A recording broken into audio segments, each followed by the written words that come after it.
Yang jadi PR nih gimana Sintayong bisa mempercepat proses adaptasi Dennis Kollinger.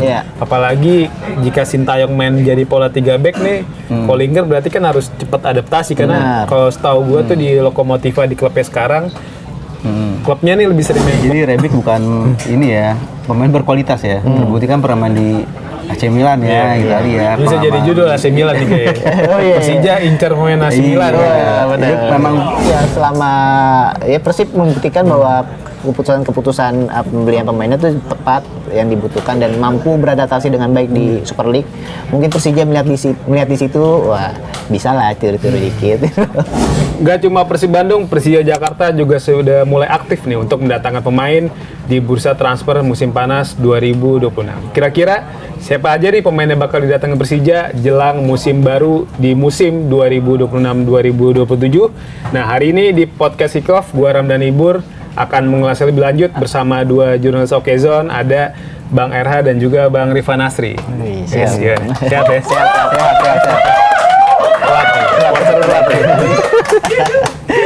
Jadi kita tahu Persija juga mulai aktif kan. Kita tahu pelatih Persija, pelatih baru nih, maksudnya baru menukangi Macan Kemayoran, Sintayong.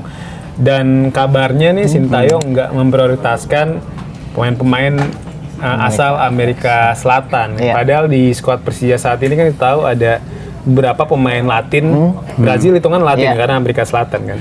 Kita tahu di skuad Persija ada Van Basten, terus juga ada Fabio Calonego, bahkan ada Paulo Ricardo yang kontraknya baru diperpanjang, terus satu lagi ada Gustavo Almeida. Ini kabarnya dari 4 pemain ini kemungkinan cuma Fabio Calonego aja nih dipertahankan kan, ketimbang pemain-pemain lain. Jadi Van Basten, Paulo Ricardo dan juga Gustavo Almeida ada potensi dipinjemin ke klub lain. Ini kira-kira apa sih alasan Sintayong nggak memprioritaskan atau ya dalam tanda kutip nggak menyukai lah pemain-pemain asal Amerika Selatan ini?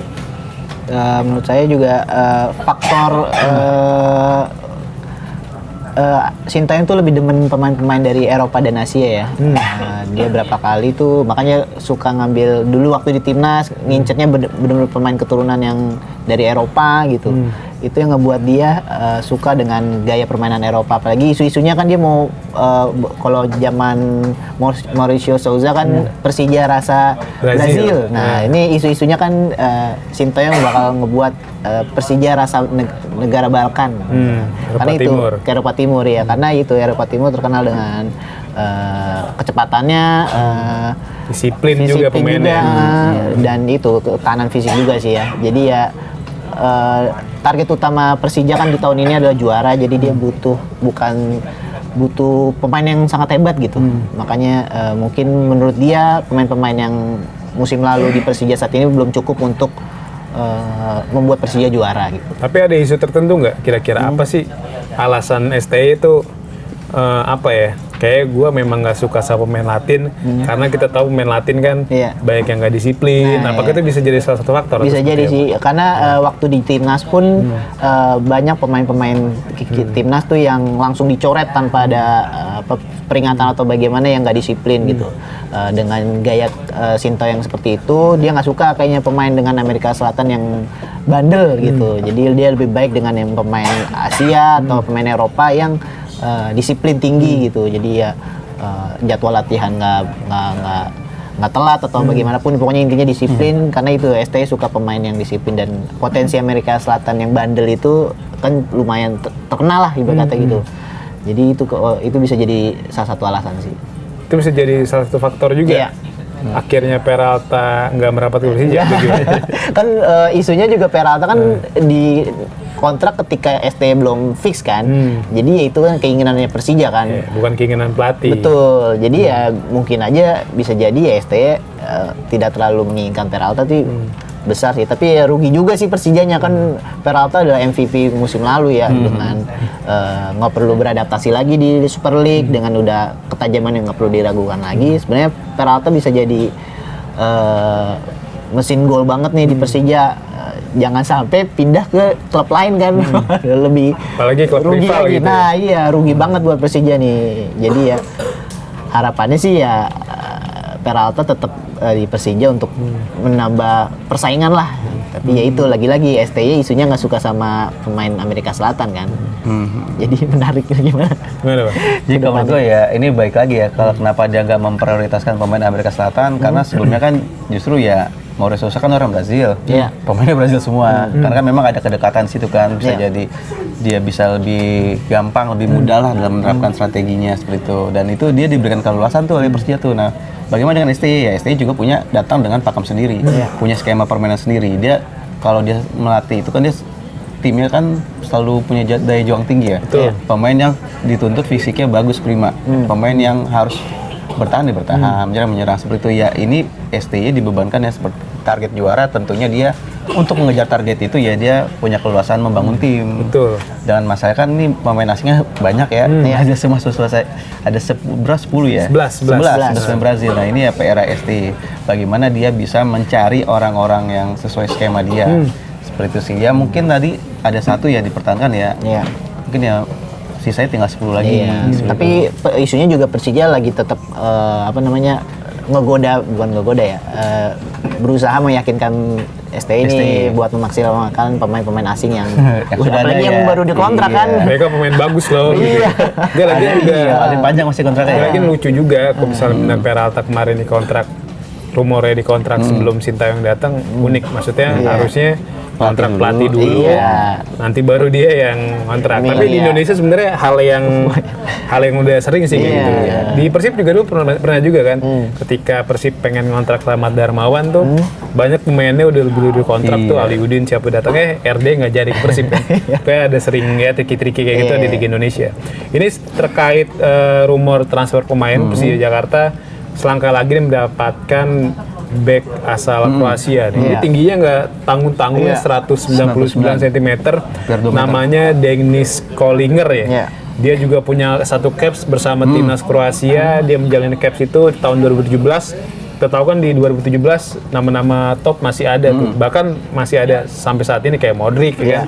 Juga Ante Rebic dan juga di 2017 tuh masih ada Mandzukic berarti. Berarti kan ini Kolinger ini ya secara pengalaman udah pernah latihan dan main bareng sama pemain top. Ini bisa jadi solusi lini pertahanan nggak bagi Persija? Karena kita tahu juga Sintayong kan seperti Bojan Hodak juga dia selalu menguatkan lini pertahanan terlebih dahulu sebelum menguatkan lini lainnya gitu.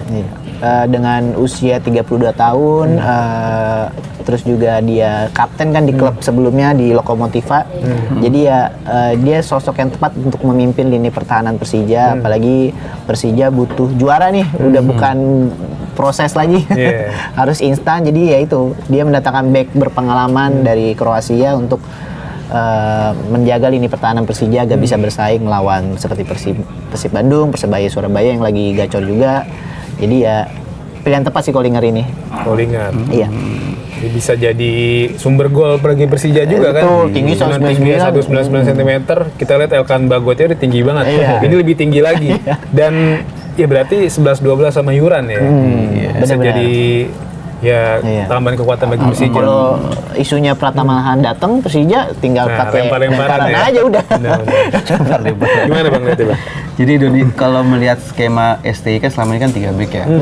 Dan ada si Denis Kolinger ini ya dengan ada Rizky Ridho, dengan berarti udah solid banget kan. Secara komposisi ini udah bagus.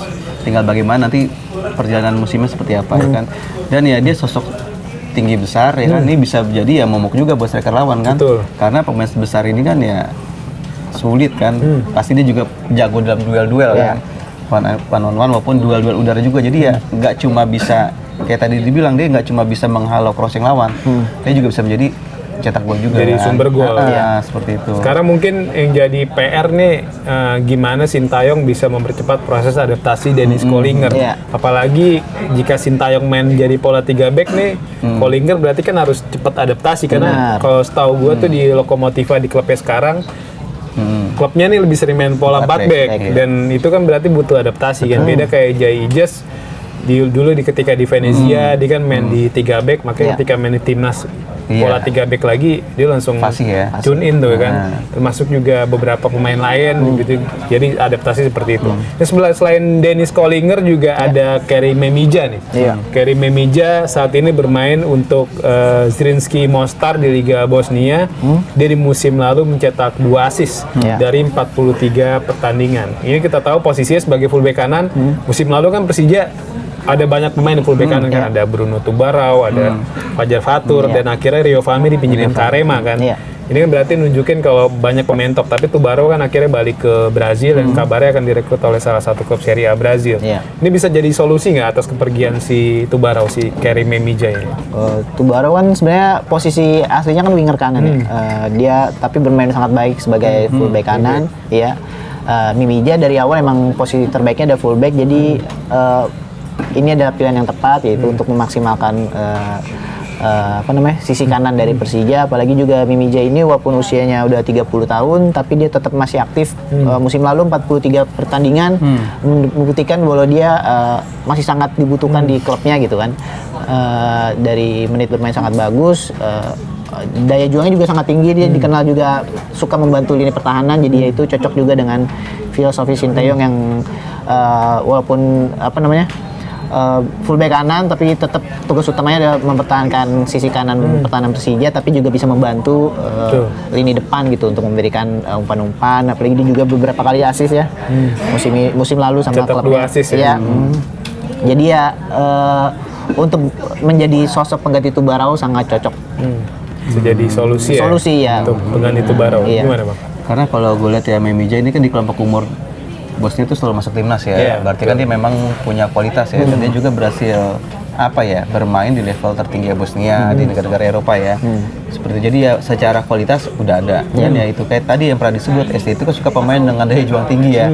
Nah ini sangat diperlukan ST ya. Apalagi posisinya kan fullback kanan ya, atau wingback kanan ya. Dan ini patut punya stamina yang luar biasa. Karena kan ST kan turun tuh. Mengedepankan fisik pemain kan. Pemain yang fisik agak prima tuh nggak dipakai sama ST. Nah ini ketika dia mengincar Memija berarti ST sudah mempertimbangkan hal itu. Udah firm ya. Dan kalau misalkan melihat statistik ya asisnya nggak jauh beda kan sama Tubarau kan.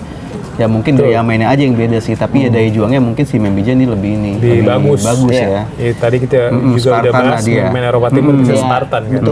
Selain Kerim Memija, selain Dennis Kollinger juga ada nama Stefan Loncar nih.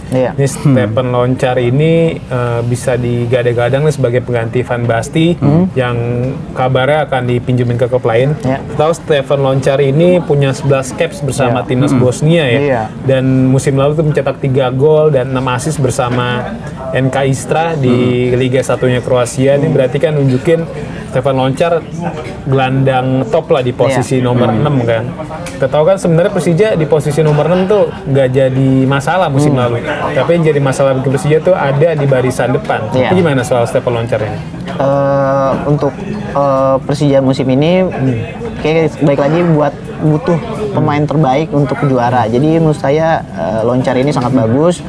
Dan di sepak bola modern kan pemain nomor 6 juga tetap dibutuhkan ya. Maksudnya untuk tidak hanya untuk bertahan tapi untuk melakukan serangan juga, membantu lini pertahanan mengalirkan bola. Jadi Persija era Sinteyong sepertinya peran nomor 6 tuh sangat berperan penting. ST membutuhkan peran nomor 6 dan dia melihatnya ada di sosok pemain Bosnia ini. Gimana Bang? Ya Loncar kalau dari secara statistik, lihat jejak rekamnya dia ini sebenarnya bukan pemain kacangan ya. Dan ya kalau melihat ST pakai 3-5-2 ya bisa, atau 3-4-3 lah misalnya. Dan dia ini bisa jadi gelandang tengah yang solid ya. Dan dia ini bisa menjaga kedalaman tim. Nah nilai plusnya adalah dia ini bisa menjaga kedalaman tim, dia juga bisa berkontribusi terhadap penyerangan, bisa mencetak gol. Jadi ya nggak cuma bertahan, menggalang pertahanan, memutus serangan lawan, dia juga bisa memulai serangan dan bisa mencetak gol. Itu sih jadi poin penting ya. Jadi ya nanti gol-golnya Persija itu ya bisa dari striker, gelandang atau back seperti itu kan. Opsi-opsi ini opsi mencetak gol bisa lebih banyak lah. Butuh jadi seorang jadi dirijen permainan kan, jadi yang dia mengatur ritme permainan Persija. Tapi pengalamannya timnas kan. Iya benar.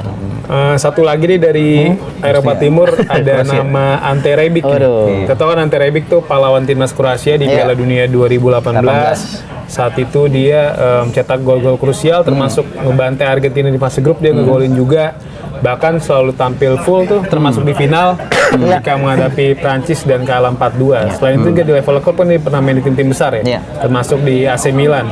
Dia bisa main di posisi winger kiri, penyerang. Nah, kira-kira bakal dimainin di posisi apa nih, Rebic, kalau misalnya memang bener gabung ke Persija Jakarta? Secara statistik sebenarnya dia lebih banyak main sebagai winger kiri ya.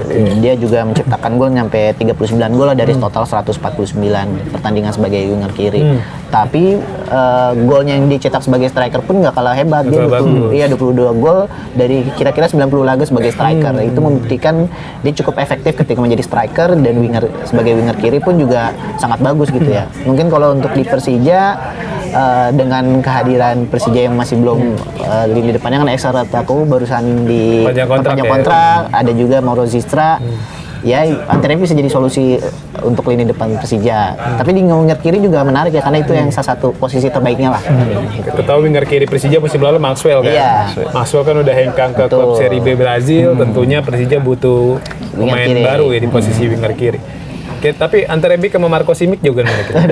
Ante Rebic lah, kan ikut Piala Dunia. Iya, kita sama Kroasia. Iya, benar. Gimana, Pak? Ya, jadi Rebic bukan ini ya, pemain berkualitas ya. Terbukti kan pernah main di AC Milan ya, Italia. Bisa jadi judul AC Milan nih kayaknya. Persija incar pemain AC Milan. Jadi memang pemain top lah, ya kan. Pernah main di Piala Dunia, pernah main di pertandingan level tertinggi ya. Dan tapi baik lagi, apakah dia bermain sebagai penyerang kiri atau penyerang tengah ya? Betul. Balik lagi ke skema yang bakal dipakai STY nanti. Tapi kalau dari posisi naturalnya dia, Ante Rebic ya memang sayap kiri. Dengan dia kan suka tipikal pemain yang cut inside ya. Dan terbukti dia suka melakukan penetrasi. Dan itu ketika dia diberi ruang di sebelah kiri, itu dia lebih leluasa untuk membuka ruang dan mencetak gol. Seperti itu sih. Ini rame di medsos katanya kayak gerak-gerik Persija di bursa transfer tuh selalu ngikutin Persib katanya. Ini di medsos sebut kata gue ya. Ketika Persib ngandelin banyak main Brazil tuh kayak Ciro Alves, David Silva, akhirnya di musim lalu Persija ngikutin tuh, datengin Maxwell, datengin Alano, datengin Calonego, Van Basten, Paulo Ricardo dan lain-lain kan. Terus juga ketika Persib datengin pemain diaspora nih, Tom Haye, Eliano, Persija datengin juga tuh Sentati Nama, Cyrus, terus siapa lagi? Mauro Zistra ya kan. Terus juga sekarang nih Persib kan tinggal selangkah lagi datengin pemain Bosnia nih, namanya Luka Menalo kan, dari Bosnia. Terus Persija juga nih datengin pemain banyak Eropa Timur kan, ada tadi kita sebut tadi Dennis Kollinger, Kerim Memija, Ante Rebic. Tapi lu setuju nggak kalau Persija disebut sering ngikutin Persib gitu? Atau memang kebetulan aja, kebetulan mungkin yang nggak sengaja terulang kali gitu. Iya, mungkin kebetulan, tapi ya selama ya Persib membuktikan bahwa keputusan pembelian pemainnya itu tepat, yang dibutuhkan dan mampu beradaptasi dengan baik di Super League. Mungkin Persija melihat di situ, wah bisa lah tiru-tiru dikit. Tapi ya nyatanya musim lalu pemain-pemain Brazil Persija kurang maksimal ya. Maksudnya tidak lumayan sih, lumayan, tapi ya itu alasan pertamanya karena Mauro Souza dibilang kepala batu lah. Maksudnya kata Arung ya? Kata Arung ya. Kata coach kita, coach Arung, kepala batu. Karena itu banyak pemain hebat tapi tidak bisa dimaksimalkan gitu. Ya mungkin itu salah satu Persija mungkin mengikuti. Sebenarnya ngikutin nggak masalah. Iya. Asalkan ya berhasil ya. Iya. Asal positif kan? Iya benar. Nggak masalah kan? Gimana Bang? Ya sebenarnya kalau misalkan ngikutin, nah ini kan kata netizen ya. Cuman kan kalau dalam dunia sepak bola itu kan ya ngikutin ini kan bisa jadi klub mengincar pemain A, klub B-nya langsung juga mengincar ya. Jadi ya memang persaingan itu tidak hanya dimulai dari lapangan. Di luar lapangan pun klub-klub itu udah bersaing ya. Bersaing dalam arti mereka dalam memburu pemain, saling mengintip ya pemain apa saja kan. Bahkan kalau misalkan dia bisa mengambil pemain incaran lawannya kan justru jadi nilai positif kan. Karena pasti si lawannya bakal cari pemain lain, scouting lagi, seperti itu sih. Jadi ya ini memang strateginya Persija ya. Nah bagaimana nanti dimaksimalkan bahwa pemain yang diburu itu ya memang benar-benar bisa perform. Seperti itu. Karena kan ya baik lagi nanti dilihat lagi dari scoutingnya seperti apa. Karena Persib kan juga bagus kan, kan yang datang-datangan Barba bagus. Mungkin juga maksudnya mengikuti misalnya juga dari negara bahkan mungkin mencari antitesisnya gitu. Oh, siapa tahu nih lawannya tadi siapa namanya? Mali siapa? Luka Menola iya, mungkin ya itu sosok-sosok dari pemain-pemain Bosnia lawannya yang udah mengenal gitu kan permainan. Jadi ya tidak perlu beradaptasi lagi untuk mengenal lawan-lawannya gitu sih. Bisa jadi seperti itu. Ya, bisa jadi tadi dikasih tahu titik lemahnya seperti apa kan. Iya. Benar. Dan ini kita harapannya Persija di musim 2026-2027 bisa bersaing ya. Bersaing ketat di juara Super League sampai akhir musim. Ya kan? Karena kita tahu kan di musim lalu akhirnya gugur di pekan ke-32 ya. Tapi kan sebenarnya di awal musim tuh sempat ngebantai Persita, Persis Solo ya kan, terus juga akhirnya mulai pelan-pelan kehilangan poin ketika imbang lawan Malut di JIS, terus juga ketika di putaran kedua beberapa kali kehilangan meraih poin maksimal di kandang ketika ditahan Dewa United, ditahan Borneo kan sampai puncaknya kalah sama Persib kan juga mastiin Persija nggak jadi juara musim lalu. Harapannya musim depan ya Persija lebih kompetitif ya. Terus selain ngincar pemain Eropa Timur, Persija Jakarta juga dikaitkan dengan beberapa pemain asal Asia. Tapi ini nggak sembarang pemain Asia karena labelnya label tim nasional nih. Pemain-pemain ini memang udah nggak membela tim nasional tersebut, tapi masih bermain di level tinggi. Kita tahu kan ada siapa Soya Nakajima ya. Tahu Soya Nakajima ini punya banyak caps bersama timnas Jepang kan, dan juga ada ex winger timnas Korea Selatan ada Kwon Chang-hun, dan juga selain yang label tim nasional juga ada juga pemain-pemain yang masih eksis di J-League atau di J1 League lah. Bahasa kerennya ada Kyohei Yoshino kan, main di Keizo Osaka. Ini kehadiran pemain-pemain ini seperti apa? Apakah memang pemain-pemain ini tuh ya bisa jadi mempercepat proses adaptasi Sintayong di skuad Persija? Karena kita tahu Sintayong kan ya karirnya dihabiskan lebih banyak di Korea Selatan. Begitu juga dengan karir pelatihannya kan sebenarnya hanya timnas Indonesia nih. Tim yang di luar Korea Selatan yang pernah dibesuke, dan bukan nggak mungkin dengan mendatangkan pemain Asia Timur yang secara budaya lebih dekat bisa membantu proses adaptasi atau seperti apa? Iya, berapa kali juga banyak kan pemain-pemain dari Asia, apalagi Jepang itu bisa bersinar di Super League. Itu mungkin jadi salah satu alasan kenapa milih pemain-pemain Jepang, apalagi yang mau didatangkan juga bukan pemain ece-ece ya, pemain yang sekarang beda sama Marukawa kan levelnya masih di bawah kan, nggak pernah merasakan atmosfer J-League. Ini bukan cuma J-League tapi timnas beda kan. Jadi dari segi kualitas tuh berbeda, dengan harapan itu bisa bersinar langsung ngotok gitu di Super League. Dan juga lagi-lagi STI suka pemain yang disiplin kan. Kenapa milih Asia itu? Asia juga dikenal dengan pemain yang sangat disiplin, dan STI ya itu kerjanya juga bagus. Jadi dia bisa filosofi permainan STI bisa dimaksimalkan oleh para pemain Asia, baik itu dari Jepang ataupun Korea Selatan. Filosofi apa memang? Filosofinya adalah menyerang dan bertahan dulu. Masa sih? Bener. Dan dia bilang katanya kan, wah filosofi gue menyerang katanya. Katanya beda ya. Katanya beda. Dia nggak mau, tidak sama seperti timnas. Di Persija saat ini dia bakal mencoba untuk melakukan permainan yang lebih menyerang gitu. Kita tunggu ya. Benar. Kita tunggu apakah memang timnas Indonesia atau Persija ya, apakah bakal menyerang atau ketika dihadapkan dengan tim yang selevel dia milih pragmatis nih. Kita tahu kan kata Mas Bro tadi kan. Jadi lebih juara pragmatis, dan sebenarnya kan di eranya Sintayong tuh timnas Indonesia juga main kayak gitu kan. Dulu ketika melawan Laos, Kamboja nggak mungkin bertahan dong. Dia pasti nyerang dan terbukti sering menang telak, tapi ketika dihadapkan dengan level lawan yang setara atau di atas lebih tinggi ini kayak Vietnam, Thailand. Ini di AFF 2020 gak bisa kita pungkiri kan Vietnam, Thailand levelnya masih dari Indonesia saat itu kan. Vietnam yang saat itu lolos ke round 3 kualifikasi Piala Dunia ngurung abis Indonesia kan, yang main di mana? Saat itu di Singapura ya. Yang terpusat kan. Itu Indonesia kan serang habis-habisan tuh kan, dengan skor 0-0 akhirnya Indonesia bisa nahan dan bisa masuk ke final akhirnya, dan walaupun kalah dari Thailand. Gimana Bang itu? Jadi kalau STY ini justru salah satu kelebihan Persija dengan merekrut STY sebagai pelatih, karena dia kan pelatih Asia ya, berarti kan dia punya koneksi untuk mendatangkan pemain-pemain dari negara Asia. Dan pemain yang diincar juga bukan pemain sembarangan kan, pemain berlabel ex timnas, dan ini yang mungkin bisa dimanfaatkan Persija dengan merekrut STY. Jadi opsi dia mencari pemain itu lebih terbuka ya.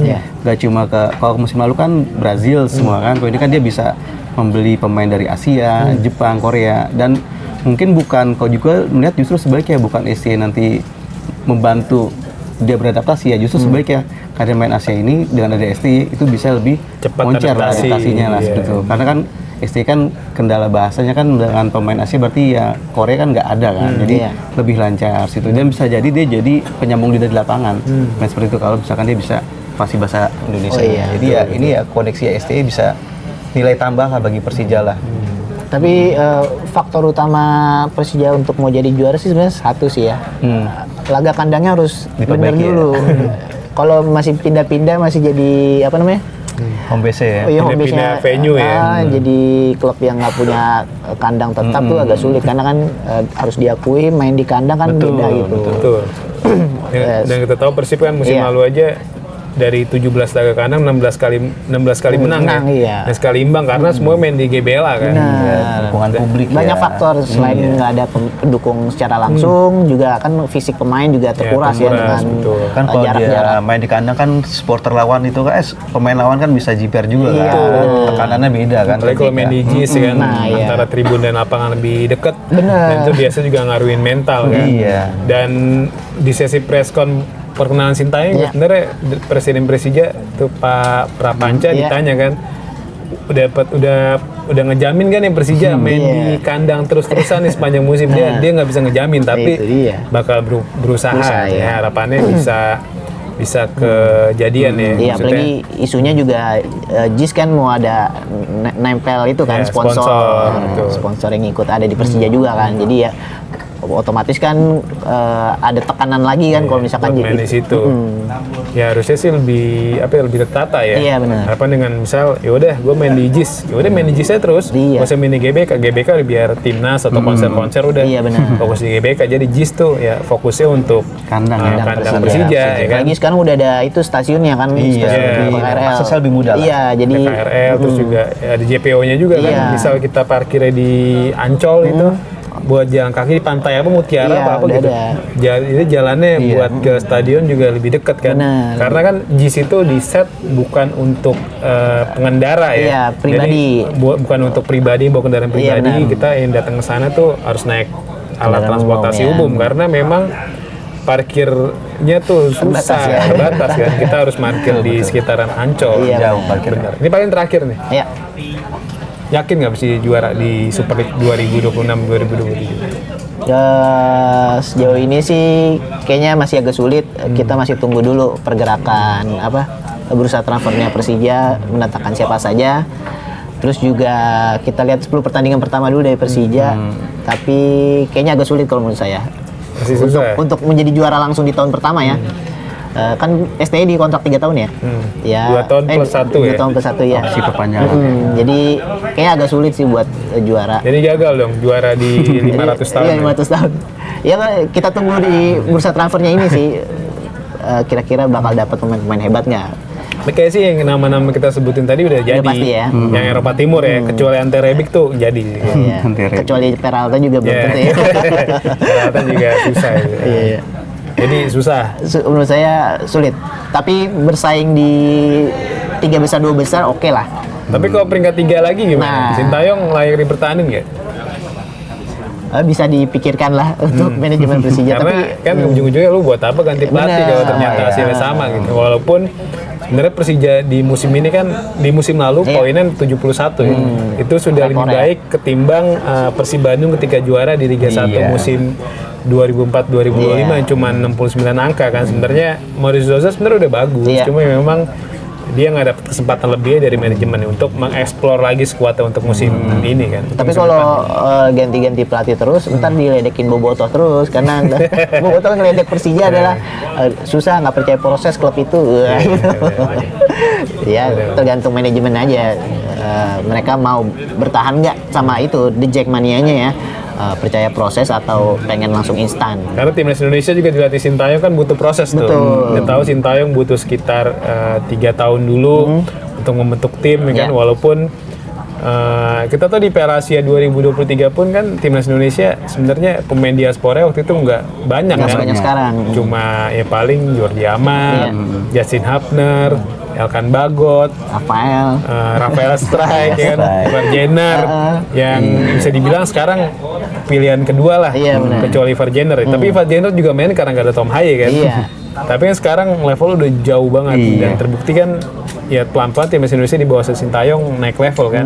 Bisa lolos ke Piala Asia 16 besar, terus ketika dibantu lagi ada Jay Eagles, ada Kevin Dix dan kawan-kawan bisa lolos ke round 3 dan lanjut ke round 4 walaupun dilatih oleh Kluivert gitu.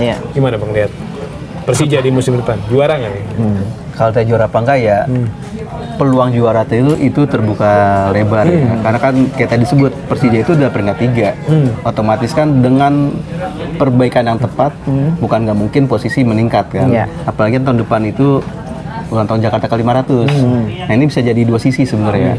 Motivasi berlipat atau jadi beban. Nah ini nanti biar waktu menjawab nih, bagaimana perjalanan Persija di fase awal. Kalau di startnya bagus, nah kayak berarti akan lebih ringan lah. Walaupun memang kompetisi itu bukan sprint ya, maraton ya. Yang dituntut ya konsisten di setiap laga. Nah ini yang harus dijaga oleh Sintayong. Tapi dengan melihat karakter ST yang bisa menjaga anak asuhnya untuk selalu tampil all out lah. ST kan nggak pernah pemain yang nggak all out ya nggak pakai ya. Jadi ya dengan pemain-pemain yang tepat, dengan skema yang tepat sesuai kebutuhan dia ya peluang terbuka, peluang juara ya terbuka lebar. Apalagi lawannya kan Persib main di 4 kompetisi. Tinggal bagaimana melihat peluang ya. Peluang dia bisa main konsisten sambil melihat situasi rivalnya seperti apa. Sebenarnya selain 500 tahun Jakarta di 2027 bisa dimanfaatin dengan gelar juara, tahun depannya juga kan Persija ulang tahun yang ke-100 tahun kan. Jadi bukan gak mungkin back to back nih. Enggak ada yang tahu kan. Tambah lagi dong 3 tahun. Tambah lagi bener. Pas jadi kontraknya kayak Bojan Hodak nanti. Repeat ya. Mungkin kalau kata pengamat bola tuh apa yang dilakukan Persib mungkin nggak bisa terulang lagi bahkan di 20 sampai 25 tahun depan. Tapi kita lihat apakah Persija Jakarta bisa ngelakuin atau enggak ya. Oke nih, nggak berasa di setengah jam kita ngobrol-ngobrol terkait Persija Jakarta. Harapannya Persija bisa mendapatkan hasil maksimal di musim depan ya. Sekali lagi, makasih banyak nih Bang Hera, Bang Rifan udah join di Kickoff Okezone. Oke, Okezoners, terima kasih banyak udah join di podcast Kickoff Okezone. Sampai jumpa di Kickoff selanjutnya.